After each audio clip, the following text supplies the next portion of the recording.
corner, I've got Breon Ansley with me today, who's a pro bodybuilder. I met him over at Gold Gym in North Hollywood, and I said, you know what, you got to come on and talk about your training.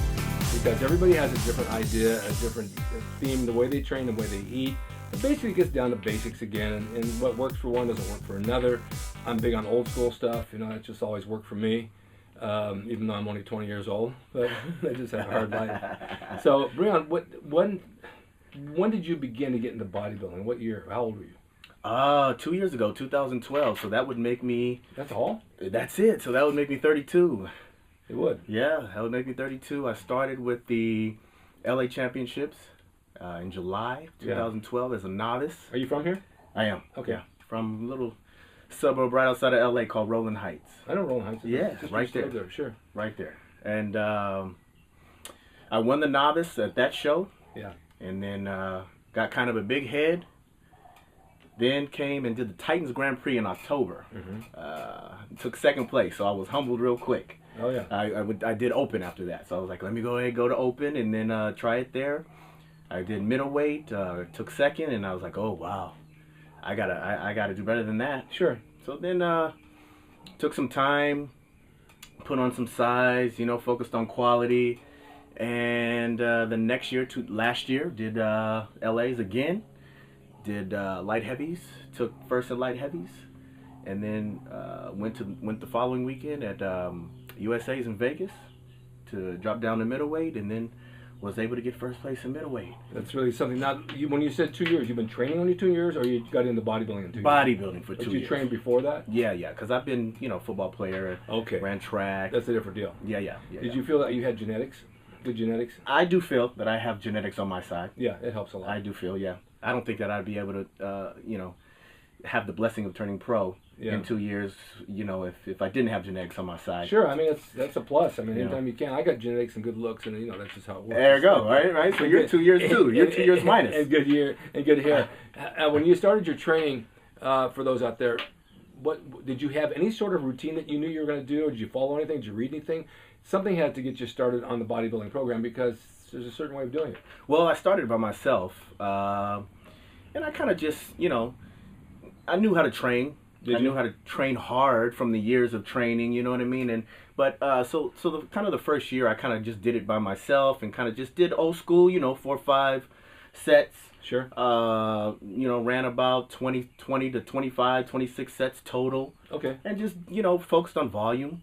And then, you know, I got with Dennis Rogovsky, who's my coach now, coaching me through this thing, and kind of just learned a few more things on how to train, bodybuilding style, and you know, angles, and you know, different ways to you know, to kind of. There's different ways to hold your hand, to hold your wrist, to work a certain body part that works a little bit better than others. You know, people throw the weights up. You don't throw the weights up. You make every rep count to and from. 26 sets of body parts a lot. I mean, I've done it. Yeah. And that's back in leg day, right? I remember coming home from the gym, and at every stoplight I'm like, dead. I'm dead. You know, and at that, when I was your age and I did that, I didn't think any different. You know, this is what I did. Yeah. 2 hours in the gym and a lot of body parts and a lot of sets, and then I'd go home and eat and recover. But as he got older, I cut my sets back to 12, which is still, my kids say, oh, that's way too much for you at your age. You're really hurting yourself. Well, it's not. Yeah. You know, it still works okay. Yeah, well, then when you slow everything down and, you know, have a slower pace. And you need that recovery time. Oh, most definitely do. And that's the thing when you're training, and I know with your enthusiasm and mine back in those days, I never missed a day. I mean, I did 7 days a week sometimes. Ooh-wee. You know, and then I dropped down. I trained Bill. Remember Bill Grant? Bill Grant? Yeah. No. He was Mr. World, Mr. Universe. See, I'm only 2 years into this thing. Okay, well, he and I trained together, and he was never showing up on time. So we cut it to 4 days a week, and I actually made my best progress on 4 days a week. Oh, wow, yeah, see, so recovery. But it's hard to understand that in your head. Yeah. You know, you think more is better, right? Yeah, you do, especially as a youngster, you know, and just as a wet behind the ears a little bit. But, you know, when you're lifting as hard as we are and as heavy as we are, the recovery is very important. You know, along with supplementation. And how many days are you training now per week? 6 days a week now with just 1 day off. Okay, and how are you splitting your body parts? Splitting it up with well, I was doing just one body part a week. Okay. You know, just kind of back, chest, quads, hams, shoulders, and arms. Did you like that? It worked pretty good. I mean, I put on 10 pounds in less than a year for the New York Pro this past May. Okay. So it worked good. But now we're on the pro game, and it's a lot different game. And I didn't do as well as I wanted to do at the New York Pro in last month. So why is that? Well, I think I'm gonna say I needed to just come in with a little better quality. Okay. Yeah, I think my quality was pretty good. I think I need to come in with more size. That's the bodybuilding game, right? Of course. Yeah. More size with More the ripped same quality. and more ripped. You right? But when you do the 1 day a week per body part, I tried that. I just never felt it was enough. Right.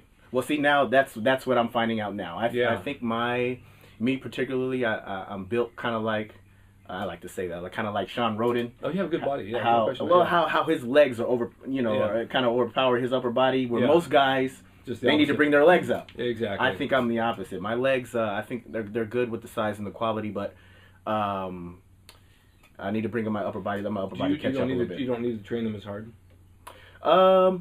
I don't think so. They respond. Yeah, I don't think so. My legs respond. They respond pretty quickly because of running track over the years and playing football. And the genetics too. There you go. Yeah. There you know, the old school, long before me, even and way before you, back in the days of Steve Reeves, who was Hercules in the movies, he had a real wide shoulder, small waist.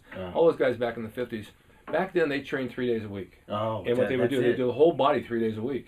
Oh, everything. And people say, why was it only 3 days a week? Well, the reason why is the gym was only open 3 days a week. So they had to get it all in. Yeah, they had Monday, Wednesday, and Friday for guys, and Tuesdays, Thursdays for women. Right. So they couldn't go on Wednesday. It wasn't co-ed. But the guys made good progress, and there wasn't the drugs back then or anything like there is today. I mean, it was just healthy eating, laying in the sun, and working your body part, you know, 3 times a week. And so when I started, I did 3 times a week, and I made really good progress. I didn't overtrain on it. But then when I went to twice a week, it got even better. Because you're giving that rest period and you hit more sets too. Then when you go to once a week, it's like I gotta wait a whole week to do shoulders again. They're gonna collapse down to the, like I'm gonna have one shoulder and 8-inch neck. But and we didn't have cardio back then either. You didn't have it. Nope. There was not any treadmills or life cycles anything in the gym. Well, so you got it lifting weights then. Exactly, and a diet, low carb. You know, really low carb. So your diet now is like what? Diet now. Now that we're kind of off season. I just, I'm eating a little bit more carbs. Yeah. In what kind of form? Sweet potato, the carbs that everybody knows out there. Sweet potato. Well, no, I don't know, and I'll tell you why. Because those chocolate chip cookies are pretty good those sometimes. carbs. Yeah, all the clean carbs that everybody's heard about and knows about. Sweet potatoes, rice, baked potatoes, and absolutely. Yeah. Absolutely. Those kind of carbs, hitting, trying to hit the grams up a little bit more on that to keep the strength up and to keep the energy up. Do you deviate at all and have a junk day? Oh, absolutely. And what's your junk day consist of? Absolutely. A junk day consists of whatever I want to eat. Cheesecake, burgers, pizza. And then you get sick of it. Yeah, and then it goes quick, because you eat clean and your stomach doesn't agree with you most of the time. There's no question about it. So that, you got to let it go. All right, so your next show is when? Next show is probably going to be Europa Phoenix in late October 25th, 26th, I believe that is. And so you have time. Yeah. We're gonna hit it on the West Coast this time. East Coast didn't show me too much love, but we're gonna hit them hard on the West Coast this time. And I kind of feel like this time is kind of like that second place I took at the Titans Grand Prix in 2012 and took second. So I'm ready to come back, hard. Yeah, and I have a theory behind that too, because of all the years that I saw competition. I competed for the first couple of years and won in Venice Beach and some smaller shows, and I was wrestling full time. I didn't have time to do shows, but I trained with Arnold, those guys, and we trained like bodybuilders, and then I do my wrestling shows at night. But I went to a lot of shows, and it just depended who the judges were. Right. You can go in front of those judges and take second, and then you can come back in 30 minutes and put all new judges, and you might win. Yeah. It's sad to say that's how it is, but the politics behind it and their favoritisms, and they're friends with a guy, So I don't think you can take it too personal at times, even though it's frustrating. Yeah. Yeah, as a competitor, you just... Yeah.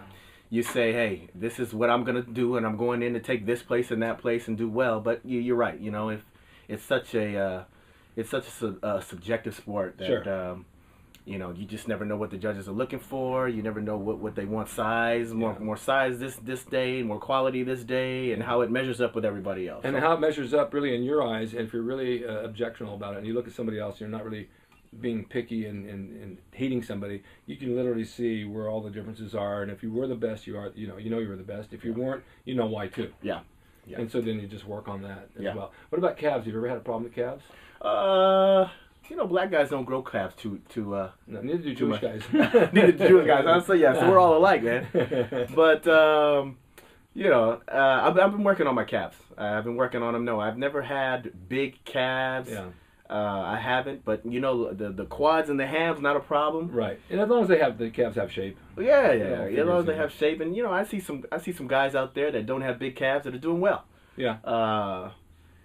Pro guys that are top guys. Dennis Wolf. Who else to name a few?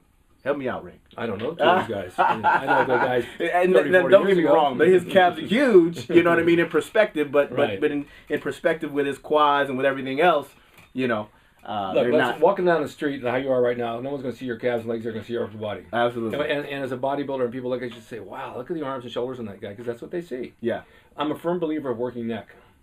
Yeah. Because of wrestling, of course, I work my neck, and a good thick neck looks good. I see guys with big shoulders and a little skinny neck like a stack of dimes, and it doesn't show strength. It doesn't show any power at all. Absolutely. And when I work my neck in the gym, people, what are you doing? I'm working my neck. Yeah. I mean, it's a muscle. Yeah. I mean, absolutely. The ideal thing years ago was if you could get your neck big enough, you could button the top button on your shirt and pull it over your head in the fit. Like a bullet. Well, I mean, we're in the sport of symmetry. Exactly. And everything aesthetically looking. Yeah. And let me proportion and tell you all something. Later in life, you'll end up in the cemetery too. And the cemetery. So your diet now, how many grams of protein you're taking a day? You count it? No, I don't count it. I'm not counting it now. I'm just trying to get in as, if I'm hungry, I eat. If I'm hungry, I eat. Do you eat a good quantity of food? Yes, I do. And I noticed that after the show, after my depletion, my diet has really picked up naturally. Okay. I'm not force feeding as much like I was bulking last year, for the show last time around. Right. Yeah. So that's something that's pretty interesting. That I'm not struggling to get food down and eat. So however many meals so often and it's and trial. just getting It's everything trial down. and error. Yeah. You get to learn your body and what it takes and what it doesn't take. The junk days I don't have like I used to. I can't even eat the quantity I used to, but I still try to eat right. Right. And maintain a certain amount of size. I'm not going to be like I was 30 years ago, but I will at least want to stay good and feel healthy and strong in the gym. Absolutely. Now, lastly, where can we find you? If people want to write to you and talk to you on the internet, where will they find you? You can find me on Instagram at Breon MA. Okay. And I'm on there. Website coming soon. Okay. And Facebook is Breon Ansley.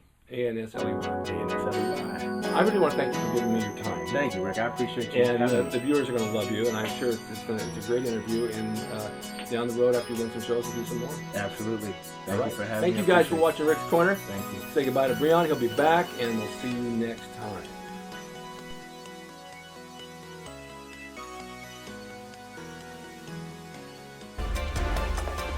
It's RickDrasin.com. He is the equalizer, baby. See you next time.